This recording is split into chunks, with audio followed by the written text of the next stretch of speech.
Hey, what's up, everybody? Welcome to Box with McAfee and Burroaks. Thanks for hanging out with us on a Friday. Braving the cold. Cold snap across the country here. But yeah, we're getting back to our normal, regular scheduled Friday afternoon slot. Big Boxing Day schedule. Pretty light weekend here with the holidays. But I think we got to start with the World Cup reactions. Obviously, one of the better finals in living memory here.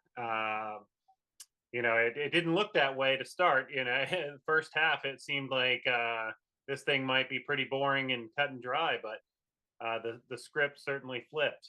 What were your impressions of that World Cup final, Oaks?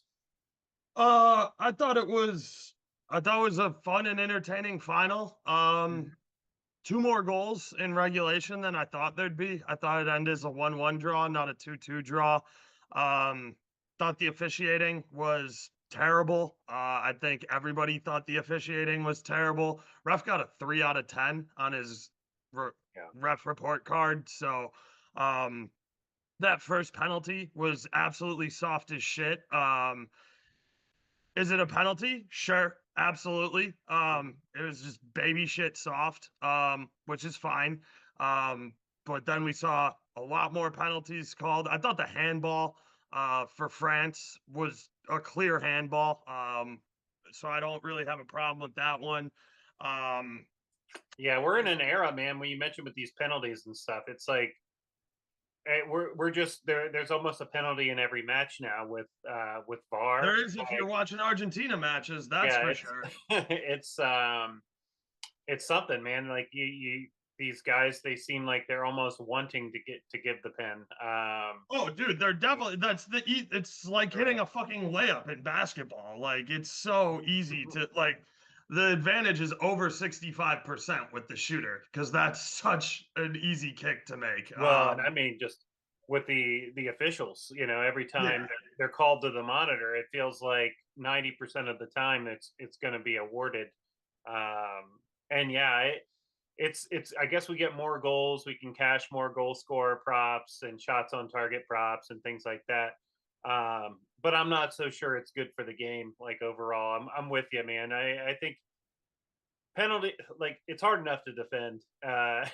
and now you got all of these just slight little foul. And I'm with you, man. Di Maria, he felt it and went down. It was kind of soft, but I mean, It was a good draw by Di yeah, Maria. yeah, Like exactly. I mean, don't get me wrong, like there's an art form to it, like you yeah, said. exactly. Like Yeah. it's fine. I thought they were very much looking to give a penalty. When I see that, I go, the ref wanted to give a penalty there. Like they wanted to get Messi at the dot. They wanted to get that picture of him. They wanted him to fucking hit a penalty kick and then stare down the crowd because Yeah, it that makes was a great ratings, which is fine.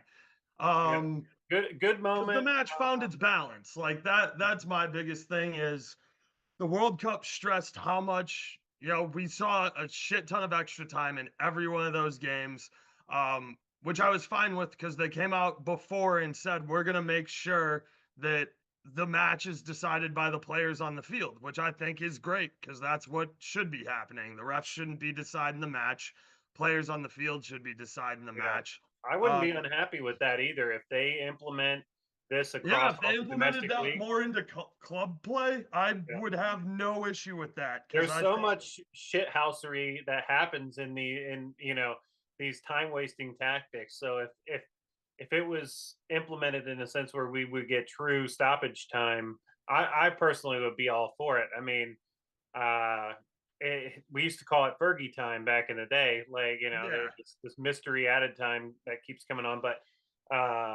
yeah, I think it's one way to police I the think the time wasting. 5+ minutes at the end of the first half is a little excessive. Like, yeah, it is probably the true stoppage time, and Right. like I said, I didn't have a problem at all with it in the World Cup, but I really don't want to see the 51st minute in the first half in club Right. games. Like, if you want to give me 8 or more minutes, which we very rarely see in club games at the end, because the stoppage time has earned that, then I have no problem with that. Yeah. It's just we very rarely get anything over 7 minutes in a club game, which It'd be again interesting. Yeah. is fine because you got to play 36 of those motherfuckers. Right. And I would be interested to see if they, just stop the clock every time there was a dead ball or it went out of Right. bounds. Like, how long would that 45 minutes actually take to play? It would be fascinating because it really does add up. There's so It many does. It little, adds up you know, quickly too. 10, 15 seconds here when a ball goes up or a throw. Like, I mean, all of that stuff really adds up a lot. And, but yeah, I think overall, tons of penalties. Not really my favorite way. The extra time delivered. I thought it was a lot of Yes. fun. Usually those extra time periods, they're just kind of Very boring and sparring. trying to get to penalty Yep, kicks and hold on for dear life. yep. And Um, you got to give Emmy Martinez credit. Like, he did well. Hugo Lloris, his weak spot is from the spot. Like, yeah. you know Oh, of course. Harry Kane missed his, but like, that's because he missed the target and not because Lloris made it save. And I thought he was pretty poor in the penalty shootout. I think he left his line and committed a little bit early on a couple of those penalties. And Argentina were very, very clinical from there. So, like I said, we've talked about this throughout the tournament. There's a science to it, and the teams that really practiced, I mean, it came through. I thought, and I think. I What do you make of the flu thing? Do you think that played a big part in like France's slow start? I think it definitely played a little bit of a Yeah, factor. I think overall, like, listen, I get it. Argentina, you won the World Cup. You can celebrate however you want. I think sure. uh Martina or the goalie carrying around a baby Mbappe and saying, "Oh, we Mhm. buried him. He's done. He ain't shit." Bro, the motherfucker scored Mhm. 4 goals on you. Like, if you're gonna be anybody's daddy, it certainly ain't fucking Mbappe. He put 4 past you. Hey, So yeah, relax. he Um, Emmy is he's a character, man. I know him a lot from his time at Arsenal, and I thought he kind of showed his ass a little bit in some of those celebrations. I think he I went a little thought the overboard, holding but the golden glove like right, his dick was yeah. hilarious. Well, and I mean, there's a certain level of like you got to be somewhat classy. Like, I think it was uh in poor taste, some of those things. My favorite thing was to come out of it is some of the critiques of the criticism. Like, Yeah. uh, it is like Aguero was in full kit, and then John Terry, With who the came, wrong shorts too. yeah, That was right, pretty funny. and John Terry famously like was in full kit for a final that he wasn't playing in, shin pads and boots and all, and he had a good tweet where he tongue in cheek went after Aguero for. He's like, hey, if you're gonna do it, you got to do it right. You got to go full the full Yeah, kit. you got fully Yeah, kit up, bro. right. You can't come out here in sneakers with the Yeah, wrong shorts. right. And then people, I don't get the Salt Bay hate. I guess like he's really in he's with this Argentinian team that people are hating that he's out there celebrating too. I think I the don't know. hate is more that he touched the trophy because Yeah, the tradition is you don't touch the trophy unless you win it. sure. Yeah, I mean it was a good tournament. I thought it delivered. I mean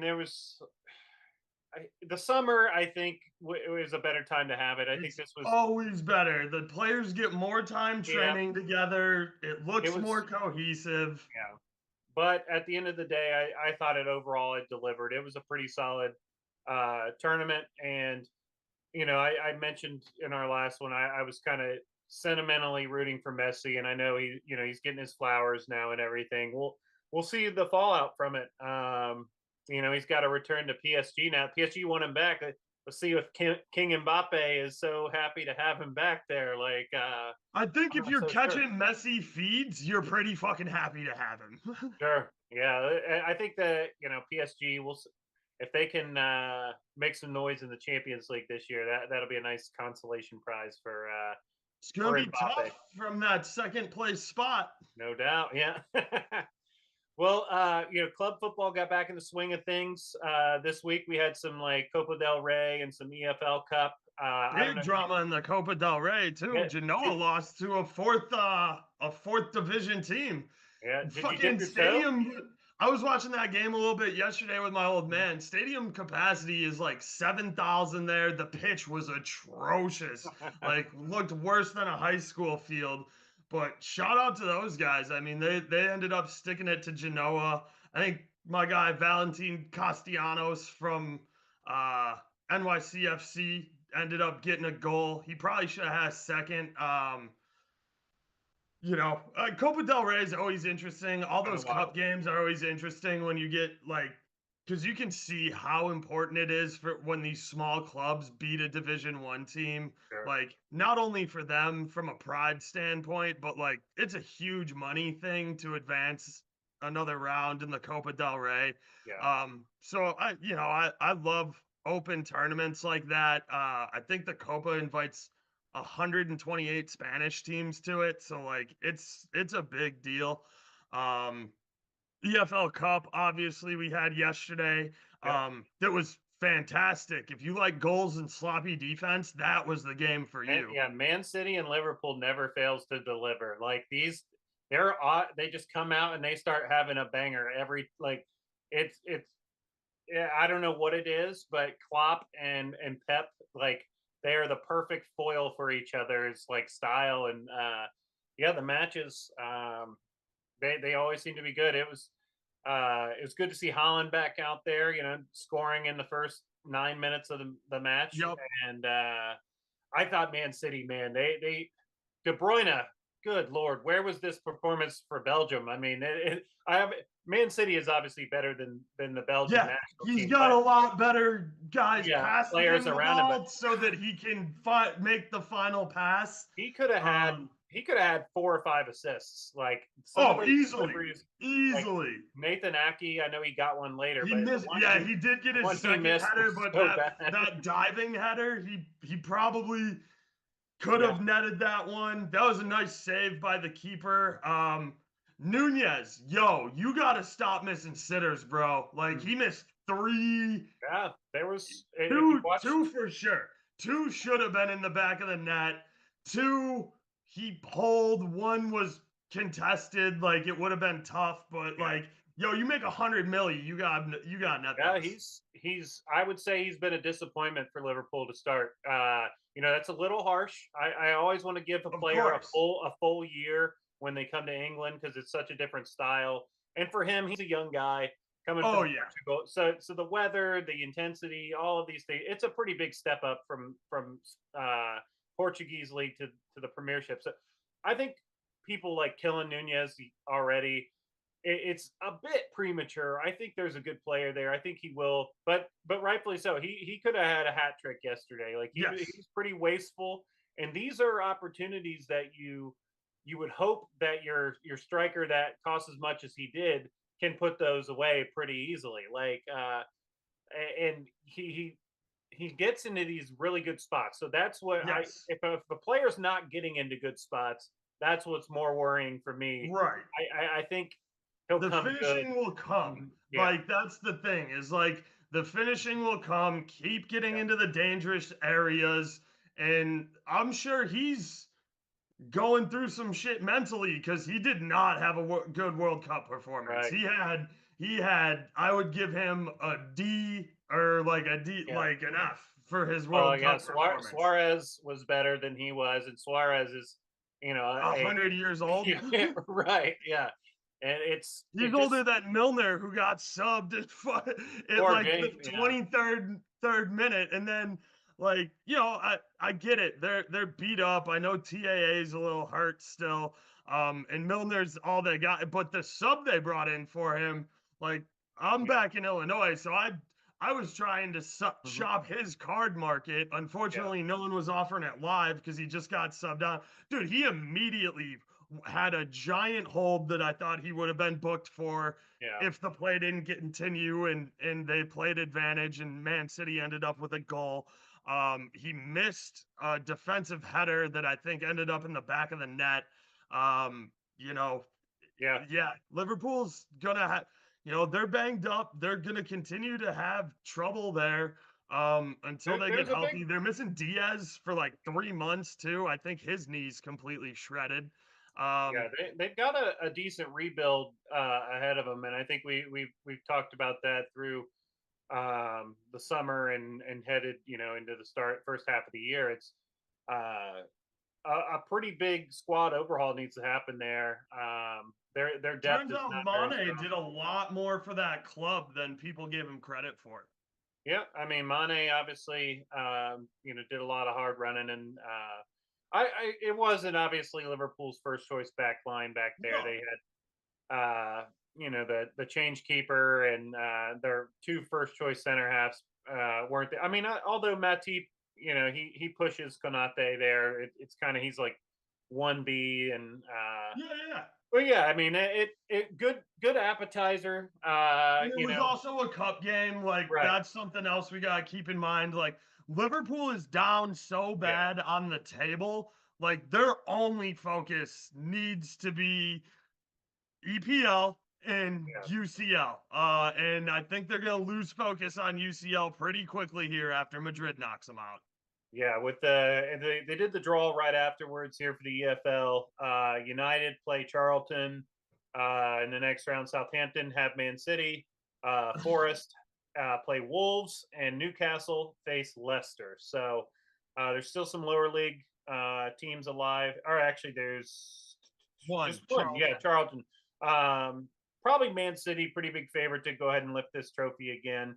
Yo, But it'll be interesting. I don't really dive too Newcastle's much in. Newcastle's a dog, man. I just Newcastle's worry about playing great I worry about football their right depth. now.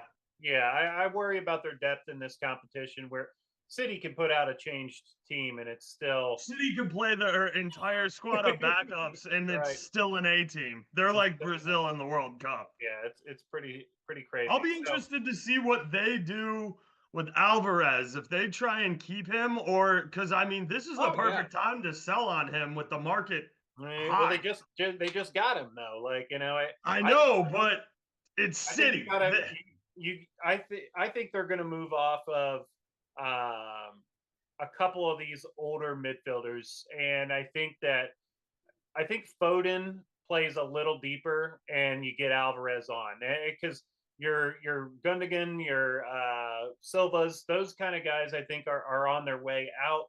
Uh, Yeah, they're about and 2 or 3 years away from as good as De Bruyne is, he can't go on forever right. at this rate. So I think their next generation is going to be built around the Rodris, the Foden, the Holland, He and was getting Alvarez. chippy all game, dude. Yeah, I loved seeing that from Rodri. yeah, He brought the energy yesterday. It was fun to watch. yeah, and oh yeah, and Mahrez is probably on his way out too. So I think there's Yeah. room for uh, there's definite room for these younger guys. I think Alvarez being having a great That World Cup. Mahrez goal was a worldie, by the way. Not Yeah, to cut you off. That no, that was sick, and Mahrez needed that bad because he yeah, missed 3 or 4 goals right before international break. Like, I remember, I remember a bunch of people hounding him for some missed opportunities.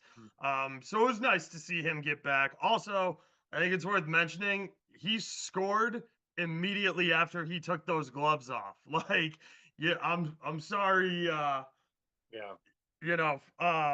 fuck, well, I what's his name? Dude who plays for United, French guy.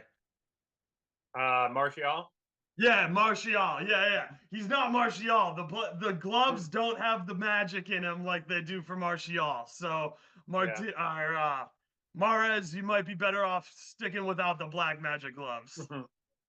Yeah, I think do you want to spend about 5-10 minutes talking about some like transfer rumors and Oh, for maybe some sure. transfers that have gone through here before we jump into like a Monday preview? Yeah. So Absolutely. I know Ten Hag and Gakpo, like this is in the news that he's going to try to go in and it feels like even Van Nistelrooy wants to help facilitate Gakpo to United. The big connection there with Van Nistelrooy playing for them, and Ten Hag will know him well from his time in that league. But yeah, I think there was a big signing. Wolves signed. Uh, oh, who did they sign? Kamara's. They just signed a striker from. It's his name's escaping me. Wolves. Uh, I think it's Transfer. is it Gomara's? It was Mateus Cunha. Yeah, the striker from Atletico Madrid. I don't know why Yep, that was drawing a blank.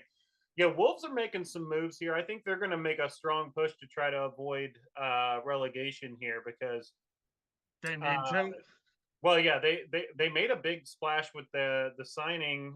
It's 43 mil.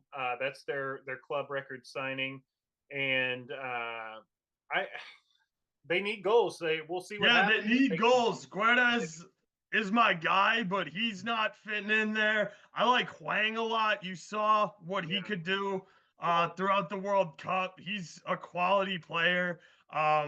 Jimenez just isn't it. I'm sorry. Like he looked good, and then he broke his skull, and like now he's a ghost. Like yeah. I'm sorry. He just might be done. And then what about Jude Bellingham? I'm seeing rumors that Liverpool might actually get greenlit here, and they're going to go ahead and try to get him this January. That would be pretty massive. That would be. I think it's kind of foolish. I mean, you're gonna pay a shit ton of money to get a guy that in less than 6 months you can pick up on a free. So, if you want to shovel out the money, that's fine. But I still think that I think Bellingham comes to Madrid in the summer. Yeah. Uh, well, yeah, Madrid. I know that he was a fan was talking to him about, hey, go to Madrid, you'll win the Ballon d'Or and stuff like. Everybody's going to be competing for his signature, that's for sure. Mudryk to Arsenal looks like it's going to be greenlit here, which is a pretty big signing. The Gabi Jesus might be out until around March, is what people are saying. He does not. He was on crutches. I mean, his Yeah, knee is done. Um, So I was asking Leg on Wednesday, and he's not an Arsenal fan, and we right. weren't talking to Arsenal fans, so we didn't know. Do you have any update on what's going on with ESR? Yeah, he's getting close to a Okay, return.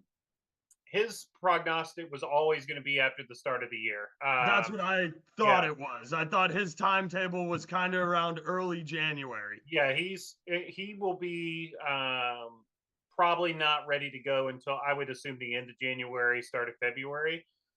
So that's a nice boost coming in. I think uh, Mudryk he's been interviewed. He says he's open to the move to Arsenal. The clubs have a pretty good relationship, and I think that will get greenlit, especially with our position. Arsenal have to have to they You're have at to the go top of for it the here. table. Right. Like you got like you You went can't out and paid a allow. bunch of money for Right. Gabriel Jesus, which good. You should Mhm. have. He Right. obviously came in and performed off the jump. And even when he's not scoring goals, like we've said 100 times, he's making a lot of stuff happen. I think it's a very smart move for Arsenal to spend money to get a replacement for him while his knees shredded up, a Yeah. short term kind of replacement. And I think what you should do is get kind of a mid-range price guy, that's on a short-term contract and tell him like, yo, we want you, but like also I know you got that young buck who's like 19, 20, 21 that backs up Gabby, who had a good end of like the last 3 or 4 games last year. I forget his name. We've got Eddie Nketiah. Enketia, yeah. Yeah, he's Enketia, dude, you're gonna have like Enketia should have been training and preparing like all season that sure. he's gonna back up Gabby, and you should bring in a guy to compete with Enketia. And if he can beat out Enketia in Right. training, then you start him. But if you can't beat him out or Enketia is having a bad game, you want to have a guy in your back pocket that, if it looks at Nketiah's having an off day, you at the 45-minute mark or right after halftime, you go, okay, Nketiah, you're down. We're putting in somebody else because you're at the top of the table. You're in Yeah. control of your own destiny. you want top four, you want to play UCL ball next year. So you gotta Got make to a do what's good signing for to you. go out and make sure you secure a top four spot. Yeah.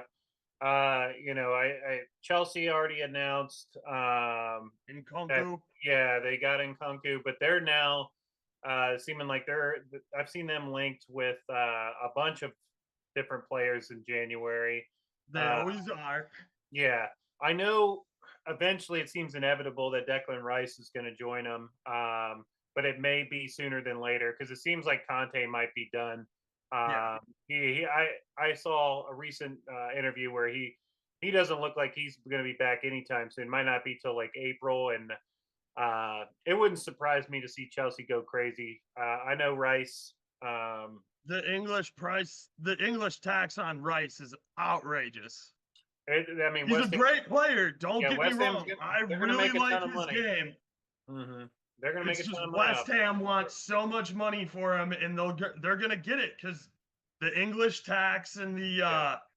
the Well, having English players on your team is yeah. big. You have to fill a quota, right? Quota, Like you have right. to have a certain percentage of English-born players in Yeah, on your the certain EPL amount of squad. homegrown squad. I think there has to be at least. I need to double check.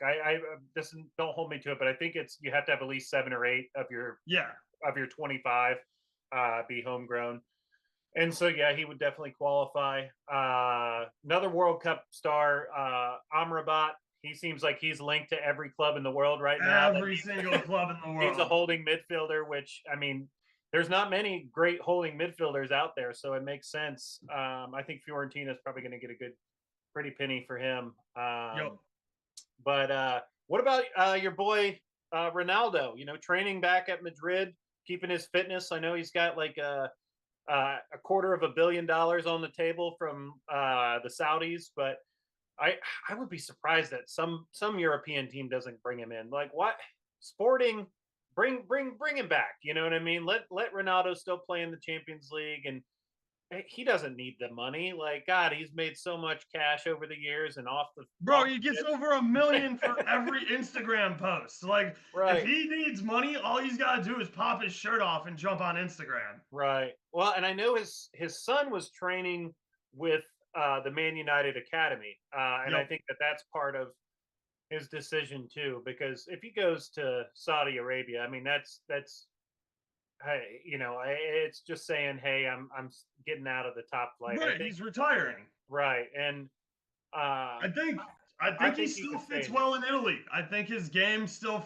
Juve's obviously having some They won't issues bring him back. themselves, so I don't think a return to Juve's in the cards. But I mean, he plays very well over in Italy. I'd like to see I'd like to see him play in Germany. That's like the one of the only top leagues he hasn't played Yeah. in and gotten a bunch of records in. I think Sporting's not a bad move for him. I don't see him coming back to Madrid. Madrid and him have a great relationship. Are bored. Right. Everybody at Madrid loves Ronaldo. Is he But willing to Madrid's play not in the Super? business Yeah. of handing out big contracts to washed up players to but Madrid's in the business of winning trophies. And if Ronaldo wants to play for Madrid as Ben's his backup, that's Right. fine, but he's going to do it at not Ronaldo prices. Right. And he may, like I said, he may not. He doesn't need the money. It's just about do you bring a that personality into your team, and then that's the tough part. See, Um, because with Don Carlo there, I think it's fine. Like, Don Carlo is one of the best managers of not, he's a player's manager, but like, he also does so good with the superstars, and he obviously has a great relationship with Ronaldo. sure. So Maybe I see it not being a big issue at right. Madrid. But again, that's not Madrid's model, man. We're building for the future. We just spent a shit ton of money on a Brazilian 17-year-old who's not even going to come over till next year. Right. Enrique's got a shit ton of talent. We crush it with the Brazilians especially. So Hmm. um, yeah, and even Brazil even wants Don Carlo to come manage the I national saw team. that. Yeah, So I did see that. it'll be interesting. But yeah, I'm zero surprised that Ronaldo was invited to come train with Madrid while he doesn't have a club. Like that's kind of his home. Yep. Well, let's take a look at the Boxing Day schedule. We're gonna switch over to Monday. Not there is some footy this weekend, Turkish and Scottish leagues and Aussie league, and so there is stuff to bet on, but um, I don't know how interesting that is to talk about. So we'll just go straight over to the Boxing Day slate in England. You mentioned when we were off air that you were maybe fancying a bet in this Brentford and Tottenham match. Do you want to kick it off talking about that one? Yeah, so I just want to say like I'm using some backup equipment. I know my camera's frozen. I don't want to do our producer dirty and try and refresh that. So like I'm sorry you got to look at my frozen image on the screen, but if I try and mess with it, I might drop out of the call altogether. So you Okay. just got to bear with it. Yeah, so I was talking to you pre-match. Yeah. I've been struggling to find out whether or not Tooney is suspended, if he's not eligible to play, because everything I've seen is like, yo, we need a response from Tooney on, this stuff by like early January. And it's like, okay, well, what does that mean for him moving forward? So if Tooney's not playing, Brentford is going to struggle to get goals. They are tough at home. They can defend well. But Tottenham, you know, they're probably definitely the better squad. I know they're getting what's his name in the midfield back who we were crushing on assists, something with a K. The Give me a sec. No, you're fine. I Um, gotta pull up their lineup. I can't even go back far enough to when he was playing quick enough. But I think it's Kolosevsky. yeah. Kolosevsky, yeah, Kolosevsky is an assist monster. He's back. He's training. I saw he played a cup game for them. Tottenham is going to be ready to go here. They're fighting for a top four spot. They want to play Champions League football. Brentford without Tooney, the fact that Tottenham's minus 110 on the money line, I see that as a great opportunity. Um, Tottenham should win this game, especially if Tooney's not active and not able to play. Brentford's really going to struggle to score goals, and I think Tottenham could win that 1-0, 2-0, 2-1 kind of deal. They won't have to change up very much of their play style. Obviously, they'll have Kane and I think Son, who finally looked decent a little bit for South Korea. So hopefully he can pull that form back over to Tottenham and start producing like he's holding the golden boot. Like I know Holland already has more goals than he did last year, but like, Mhm.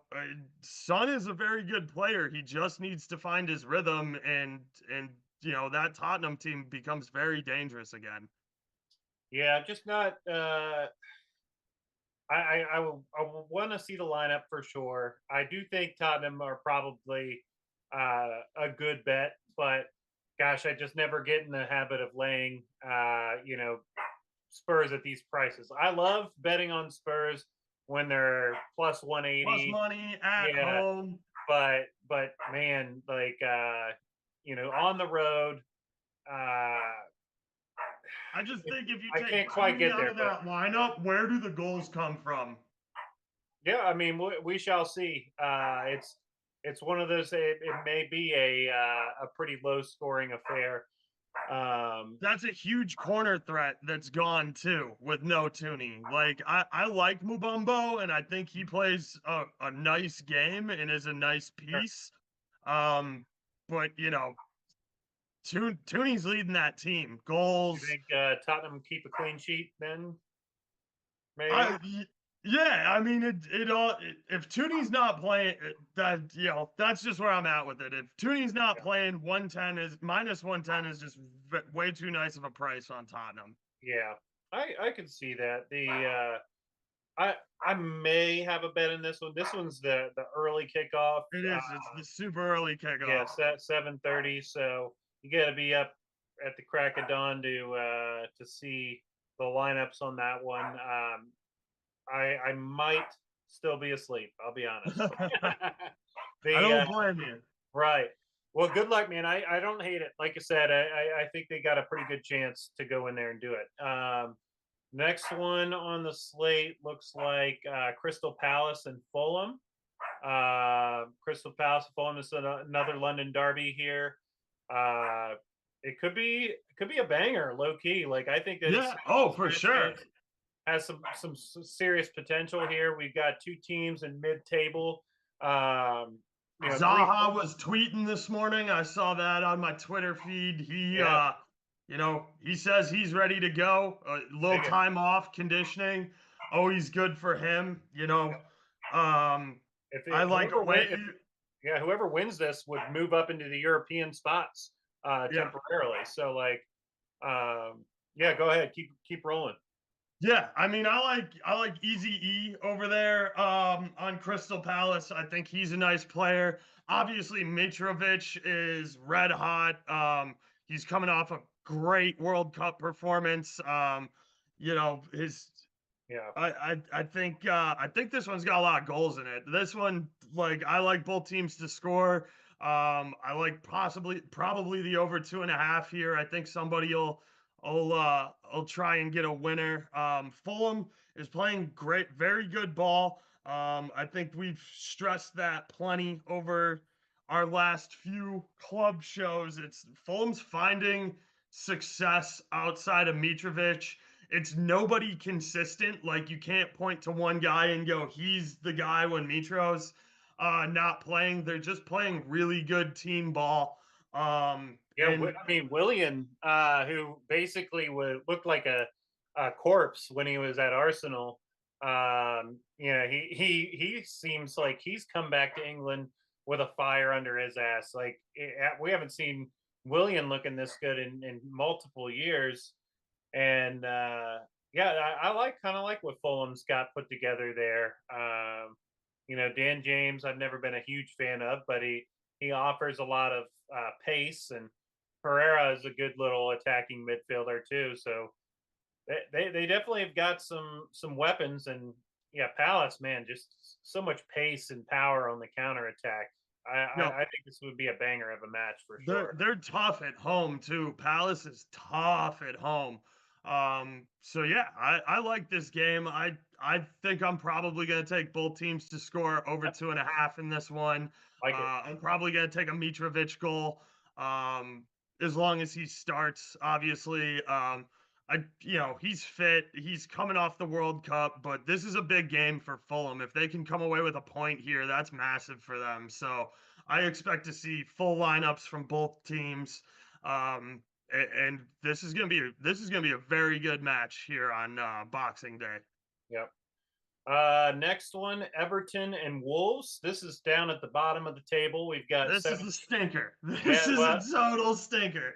it's there's always a lot of drama with these. This is a relegation 6-pointer, as they say. Yup. Everton is the favorite here, being the home side. I think uh, it'll take Wolves a minute to kind of implement a lot of these things. I'm not sure if they'll have a full squad. They got a new coach too, so I mean the Yeah, World Cup break probably was good for them in training sessions. Um, but we know who Wolves are. They defend yeah, super strong and they struggle to get in the back of the net. yeah. Um, I they're think trying to fix that. under 2.5 goals. This is one game that I love the under on. Yeah, under 2.5 minus 148. Um, I I may even dabble in a correct score, like Everton 1-0 or Everton Wolves 1-1 draw. Yep. I think those are two scores that make a lot of sense. Um, but yeah, a lot on. It's a very important match, obviously, at the bottom of the table, and so I feel like Everton being the home side will just give them that smidge of an edge. But yeah, we don't have to spend too much more time on that one. Here's a good one: Leicester and Newcastle. That's gonna be a very good one. Yeah, Newcastle's actually favored on the road here to go in. They're plus 120 if you think they'll go into Leicester and get the victory. I think this game says goal. This one screams goals to me. What about you? Absolutely. Yeah. Leicester aren't very good, but Mm, they managed to find a goal. yep. Jamie, they trounced a lower division team in their cup game the other day. You know, a month off for Jamie Vardy's never a bad thing. He got on the score sheet in that cup game. I think he only played like 40, 50 minutes. They subbed him in late and then subbed him off early. But he got his. You got Madison over there. Leicester's got a lot of nice pieces. They're just struggling to put it together. They still don't defend set pieces super well. Obviously, they got rid of Schmeichel over the summer, but they've kind of pivoted and turned on their season a little bit. I think they stay out of relegation. Newcastle is only getting better. Eddie Howe's a great manager. ASM is back. He played in their cup game. Isak sounds like he's going to be back. Um, you know, Yep. Newcastle's third on the table, and they've been sticking it to opponents. Yeah. Absolutely sticking it to opponents. So I love Newcastle on the road here at plus money. Yeah, I think the way I'm going to attack this, potentially a player prop, but I like both teams to score an over 2.5 as well. In that it's plus money if you want to play that. It's not quite Newcastle plus 120, but it's close. It's about plus 110.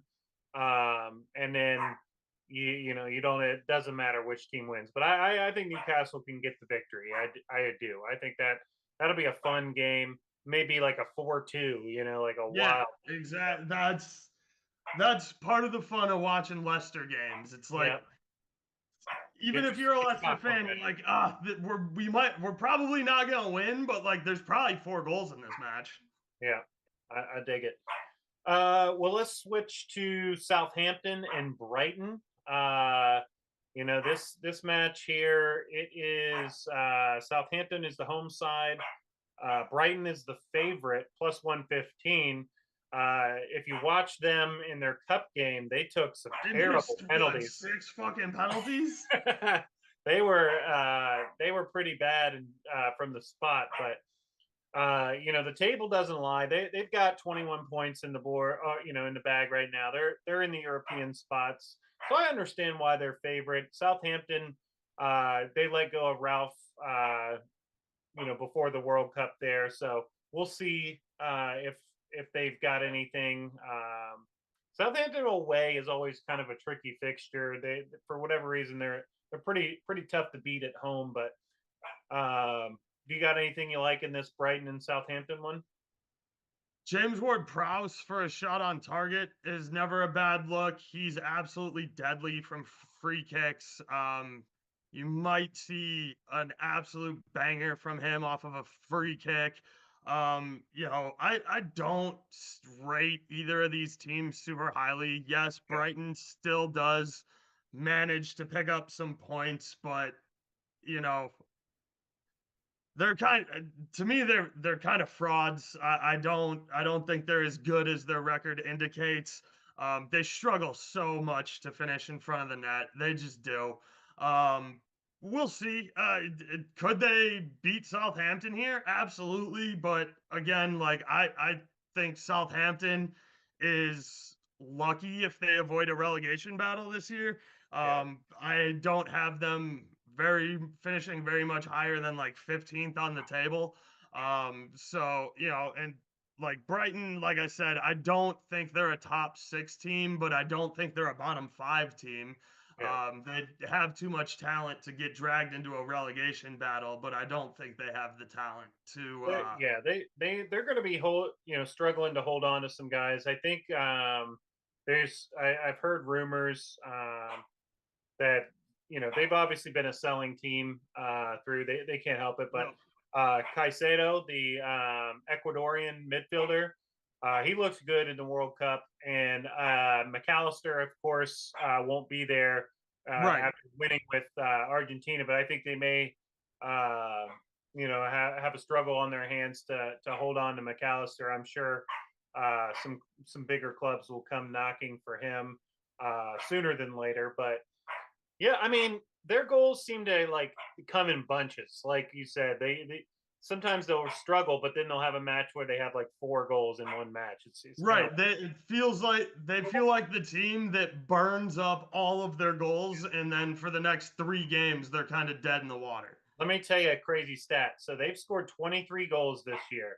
That's more than Manchester United, more than Chelsea, uh, more than Palace, Villa, Bournemouth, Leeds, West Ham, Everton, Forest, Southampton. So yeah, they're right up there in terms of their goals scored. But they get these massive, 4 They get goals. the big Yeah, lopsided victories, and then they're in dogfights for yeah. all of their other games. We shall see if Southampton have what it takes. They've been turned over a few times in the last few years, but yeah, I would lean Brighton in this, but I don't think I'm going to make a play in this one. I think there's other options on the board I like a little better. Yeah. If Uh, anything, I would say under 2.5 it would be my play okay, on this one. under Villa and Liverpool. Obviously, we just talked a little Liverpool from the EFL Cup. I'm not sure what type of Liverpool team we see and who's all going to be back and ready to go from vacation. But we do know, up top they're going to have Mo Salah, and it seems like Thiago will be there in midfield. Darwin Nunez as well. Carvajal played a nice game for them. His goal was very nice. That was a nice little assist by Milner. Yeah, Um, yeah, I mean, this is gonna be tough. Like Liverpool need every point they can get. sure. Villa, I think, is in a pretty strong position here. They just had a majority of their players staying back, got a lot of new training time with their new coach, who is very good. He's gonna play, more of a Spanish kind of game. He's gonna possess the ball. He's gonna try and grind out games. The other thing I like for Villa is I'll peep Weghorst props. I like him for a goal if he gets a start for Villa here. Just because he had 2 really nice ones for Netherlands and should be kind of riding high off that. I like Ollie Watkins. I think he plays well. I know he only has like 2 goals. He's got the most assists on the team. So he has been setting people up. Danny Ings, if he can find some form, is a quality striker. This is going to be a tough game for Poole, especially at Villa. Um, I like cards in this one. If Tyrone Mings is playing, he's a big cards target. There's, we saw the game get pretty chippy yesterday with Liverpool. Saw some some they're starting some backup players. They obviously were very into the game yesterday. We saw it get pretty chippy. Saw some cards come out. So I think this is another game where we see some cards fly, and that's not a bad little look here. Yeah, I know you said about Veghorst. So he's on loan in Turkey right now from Burnley. I think you might have had. Oh, he's on. Yeah, see, Burnley, Villa, They have declare West Ham, colors, everybody that wears burgundy and blue, like every one of those kind of clubs blurs in. runs together for me. Yeah, he's so up top for Villa. It's probably going to be Danny Ings against his old club, Ollie Watkins as well. I think they could probably get at this Liverpool back line if Van Dijk is not going to be back and Allison's not going to be back. We saw this back line is a little suspect. Um, but Mo Salah being plus 125 or so for a goal, I think that's a prop that I'm going to play. For Um, sure. yep, I like this. I think it'll be good. Um, and then yeah, just kind of looking a little bit further down, potentially Nunez might be a play. I mean, I don't want to bet on a guy that's not in form, but Right. I feel like But if it'll the be price is right, yeah plus 155 again, or like, so. yeah, like we were saying, like he's getting into the dangerous areas and he's creating the chances. Eventually, he's going to finish them. Yep. And if you give me the right price, I'll take a guy that's not informed just because the price doesn't reflect his ability.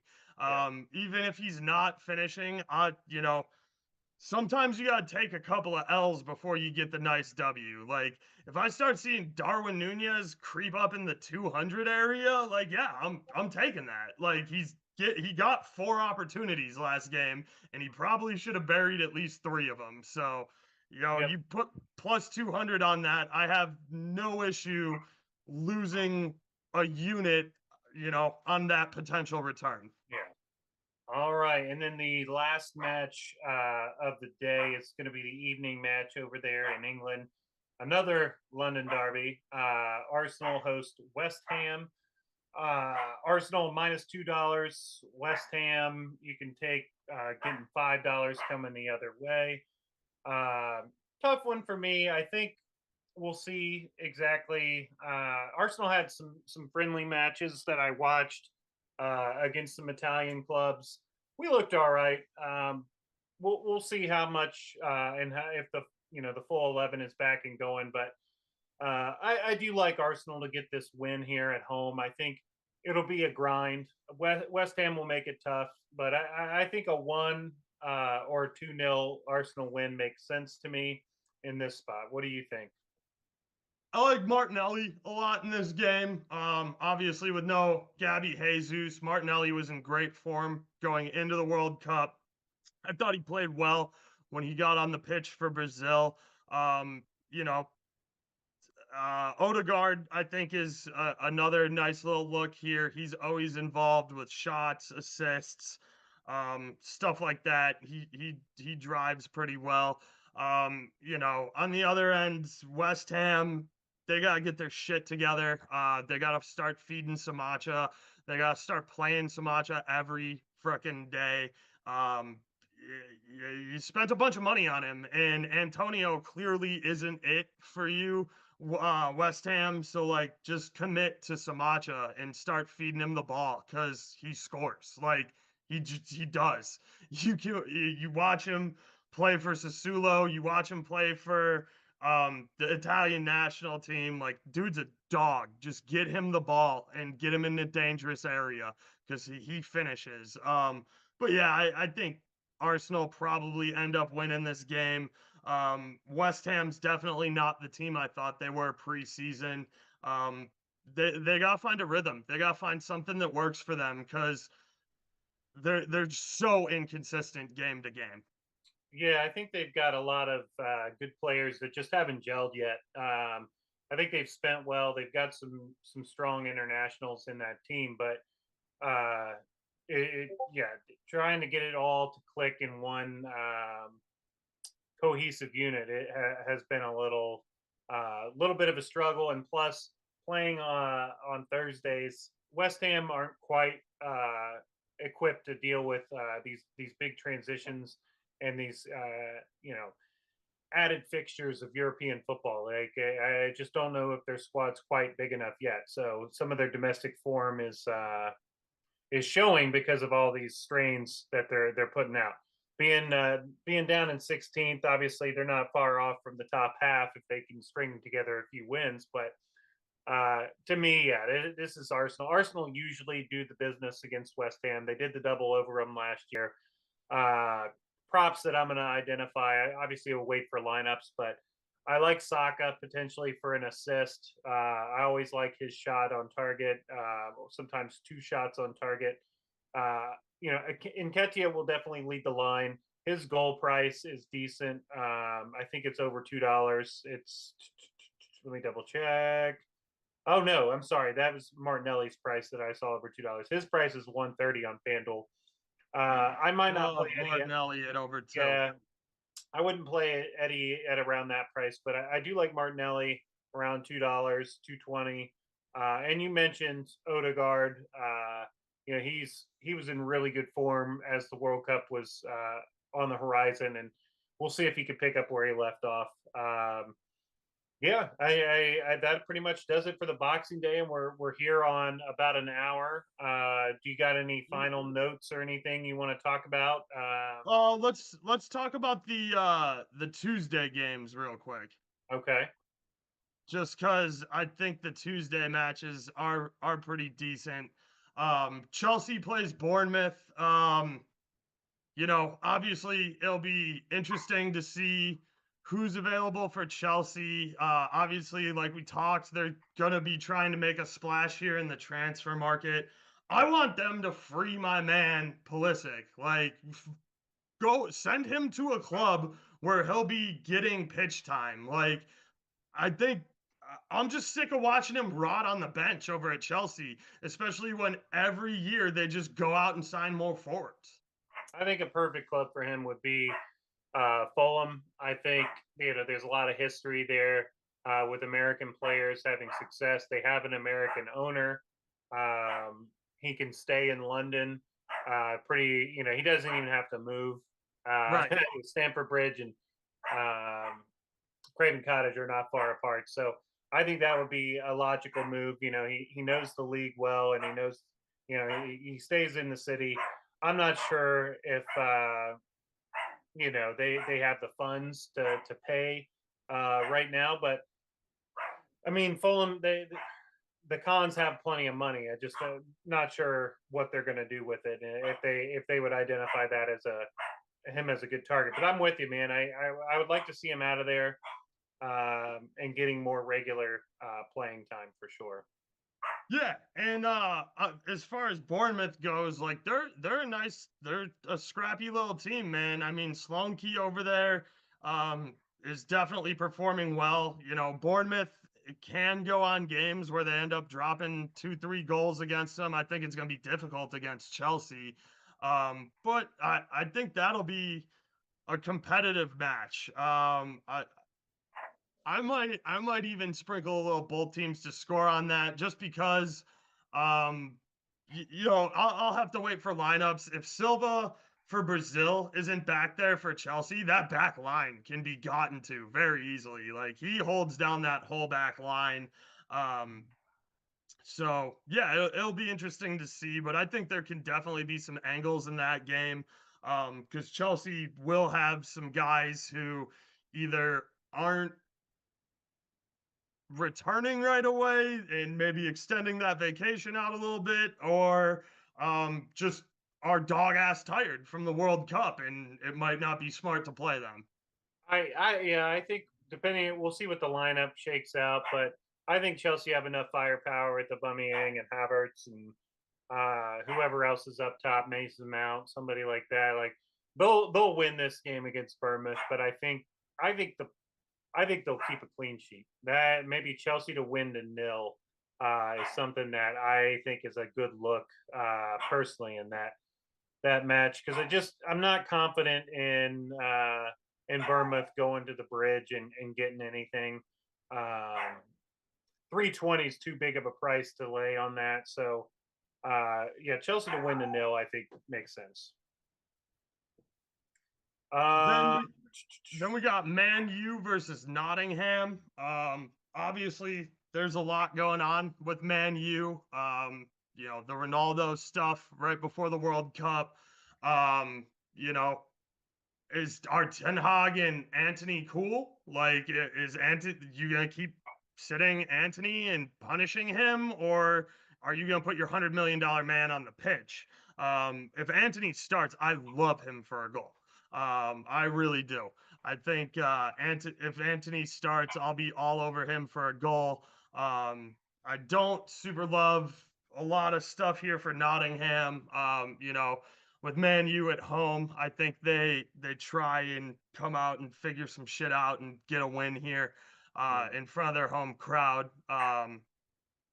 Yeah, there's a lot of interesting story. Man U's obviously connected to any name out there on the transfer market. Man U just puts their name and attaches it to them. They're gonna spend money. Um, that's just what they do. So yeah, it'll be interesting. I want to see what goes down with Ten Hag here. Um, I want to see Anthony out of the doghouse. I want to see him start, and if he starts, I'm taking him for a goal. Yeah, I just want to see who's all playing in this United team, but I think they've got enough quality. Erickson, Rashford, Marshall. If Bruno's going to be, playing Anthony, like they've got enough guys to win this match. I think. You Forrest did grind out a 1-0 win against Poole, though. So I mean, you can't, you know, don't yeah, sleep on Forrest here. I, I personally wouldn't put money on them and back Forrest here, but they're a tough team. So, yeah, I don't think this is by any means going to be easy for Man U. I kind of do. I think they'll batter them. I think it'll be probably a 2 or 3 nil, kind of a comfortable win for United. But we shall see. They got to play the match. So, um, but yeah, I think that Forest are just going to have trouble putting the glove on United at Old Trafford. I could be wrong. I would be happy to be wrong because I love watching. You love watching Man U struggle. Yeah, anytime A MNU's lot of people do.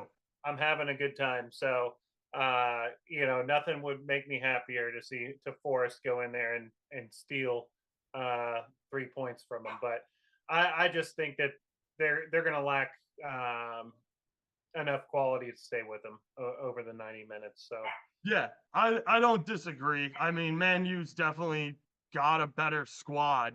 But as we've seen, the better squad doesn't always win. You still gotta play football for 90 plus minutes.